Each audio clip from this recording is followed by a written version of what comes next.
কাফের বেঈমানেরা যখন বলল মুহাম্মদ সাল্লাল্লাহু আলাইহি ওয়াসাল্লাম তোমার রব, আমাদের হাড্ডি মাংস গলে পচে শেষ হয়ে যাওয়ার পরেও আমাদেরকে কিভাবে আবার বানাবেন? আল্লাহ কয়, হুজুর আমি জবাব দিচ্ছি, আপনি শুধু শোনায়া দেন। জোরে কোন সুবহানাল্লাহ।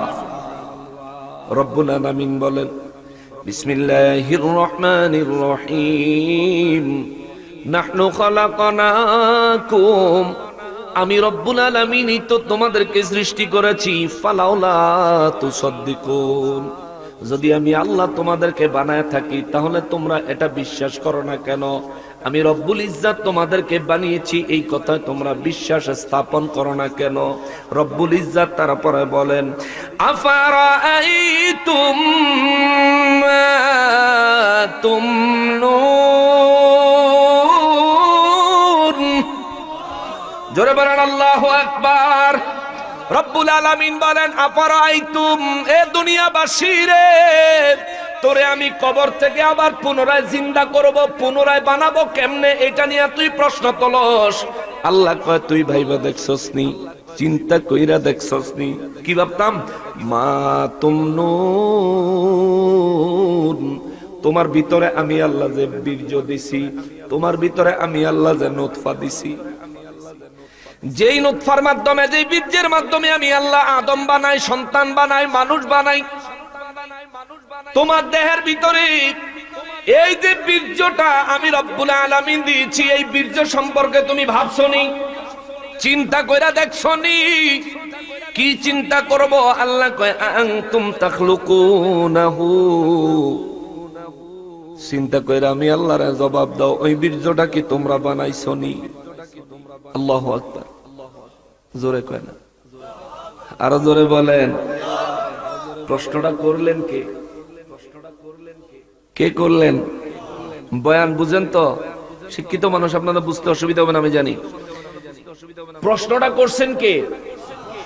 মক্কার কাফের বেঈমানদের জন্য আমার নূর নবী রাহমাতুল লিল আলামিনকে আমার আল্লাহ বলেন, হুজুর আপনি বলে দেন, আনতুম তাখলুকুনাহু আম নাহনুল খালিকুন। হুজুর আপনি বলে দেন, আনতুম তাখলুকুনাহু, নুতফা সম্পর্কে চিন্তা করো।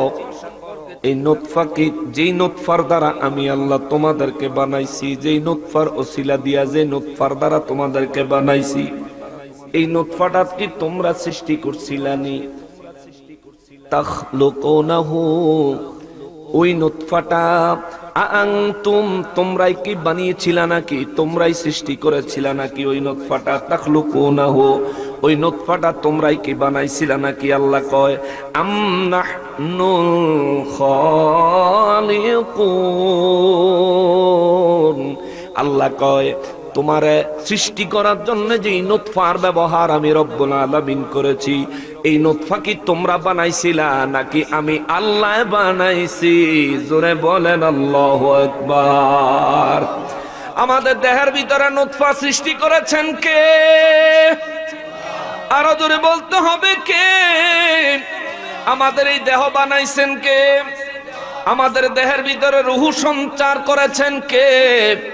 আমাদেরকে হায়াতে রাখছেন কে? আমাদেরকে সন্তান যাদের আছে, সন্তানের পিতা মাতা বানাইছেন কে? আল্লাহ কয়, আনতুম তাখলুকুনাহু, ওই নুতফা সম্পর্কে চিন্তা করছনি? ওই নুতফা কি তোমরা বানাইছিলা? আম নাকি নাহনুল খালিকুন, নাকি আমি সৃষ্টিকর্তা, আমি স্রষ্টা, আমি রব্বুল আলামিন বানাইছিলাম? ইয়া রাসূলুল্লাহ তাদেরকে জিজ্ঞেস করেন, জিজ্ঞেস করেন, জিজ্ঞেস করেন। পৃথিবীর সমস্ত মানুষের সামনে যদি এই প্রশ্নটা রাখা হয়, এই প্রশ্নের একটাই উত্তর আসবে, আমার দেহের ভিতরে নুতফা সৃষ্টি করনেওয়ালা হলেন তিনি, যিনি স্বয়ং আমাকেই সৃষ্টি করেছেন। কথা বলেন ঠিক কিনা? এই কথা আমার রব্বুল ইজ্জাত কেন বললেন?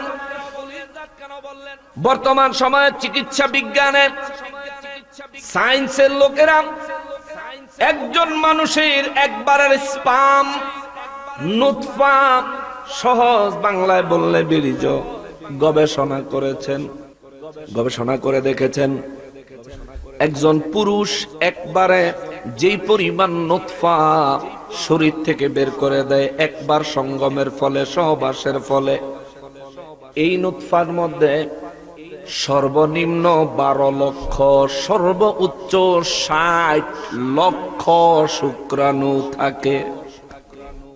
সুবহানাল্লাহ।